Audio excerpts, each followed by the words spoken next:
हाँ जी बच्चों, तो रूरल अर्बन माइग्रेशन पे बेस्ड आज हम लोग करने वाले हैं एक केस स्टडी। इसको सुनना ध्यान से, पूरी कहानी आपकी जो है, जो आपके डाउट्स हैं, जो भी आपका होता है माइग्रेशन के ऊपर, वो सब कुछ आपको क्लियर कर देने वाली है। तो ये कहानी जो बेस्ड है वो बेस्ड है आपके रमेश के ऊपर। ठीक है, रमेश जो है वो एक वेल्डर है। क्या है? वो एक वेल्डर है जो कि कॉन्ट्रैक्ट पे काम करते हैं कंस्ट्रक्शन साइट्स पे। ठीक है, Ramesh has been working in contract as a welder on construction site, मतलब जो बिल्डिंग्स बनती हैं वहाँ पे वो काम करते हैं इन टालचर, जो कोल्ड रीजन ऑफ ओडिशा है, फॉर द लास्ट 2 ईयर। ये 2 सालों से यहाँ पे काम कर रहे हैं।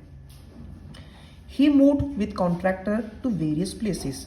ये अपने कॉन्ट्रैक्टर जो होता है उसके साथ में Mumbai, Surat, Gandhinagar, Bharuch, Jamunanagar and so on ये घूमते रहते हैं। He remits ₹20,000 per year to his father in his native village. ये अपने पापा को, अपने फादर को ये 20,000 रुपये भेजते हैं ईयरली। ठीक है, अब सीन क्या है?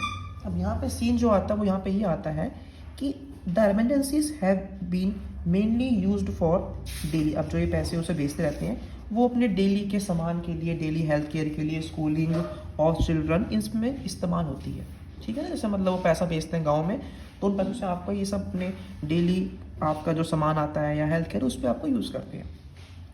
जो पैसा बच जाता है उसी में से, थोड़े पैसों में से ये लोग अपने एग्रीकल्चर पे, लैंड को खरीदने में है, बिल्डिंग ऑफ हाउसेज, तो ये भी कर भी लेते हैं इसका जोड़ जाड़ के।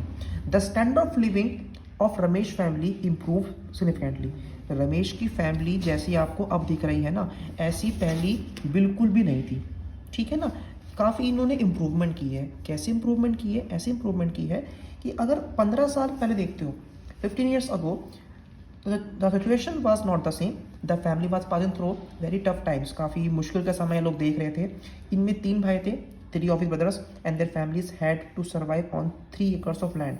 ये सिर्फ 3 एकड़ की ज़मीन पे आपका टिके हुए थे आपको ये। The family was highly in depth. इनकी फैमिली कर्ज में थी।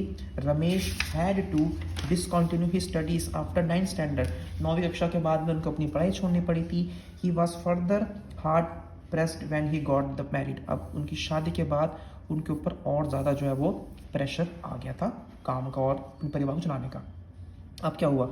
उन्होंने नोटिस चीज़ की, उन्होंने ये नोटिस किया कि जो लोग गाँव को छोड़ के शहरों में जा रहे हैं वो अच्छी एक लाइफ जी रहे हैं। यानी कि he was also impressed by some successful out migrants of his village who had been working in Ludhiana and supporting their families in village by sending money and some consumer goods।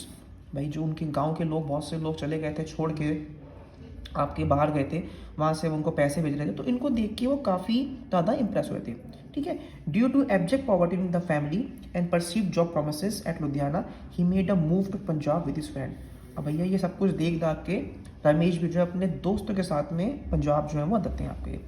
उन्होंने पहले जो है वो एक woollen factory में काम किया for 6 month, 6 महीनों के लिए उन्होंने वुलन फैक्ट्री में काम किया at the rupees of 20 rupees per day के हिसाब से। कब? 1988 में।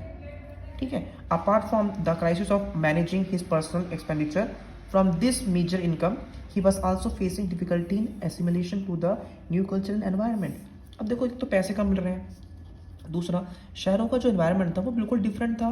खान पाना जो भी था वहाँ का वो बिल्कुल डिफरेंट था एज़ कम्पेयर टू गाँव। तो काफ़ी उनको डिफिकल्टी हुई यहाँ पे आपका। उन्होंने डिसाइड किया कि he decided to change the his place of work from, उन्होंने बोला कि मैं लुधियाना से अब सूरत जाऊँगा। Under the guidance of the friend, उन्होंने अपनी फ्रेंड की बात को सुनकर लुधियाना छोड़ के सूरत जाने का उन्होंने फैसला किया आपका ये। He learn the skills of welding in Surat and after that as we move in to different places with same contractor. वो एक एक कॉन्ट्रैक्टर के साथ अलग अलग जगह जाते हैं काम करने के लिए।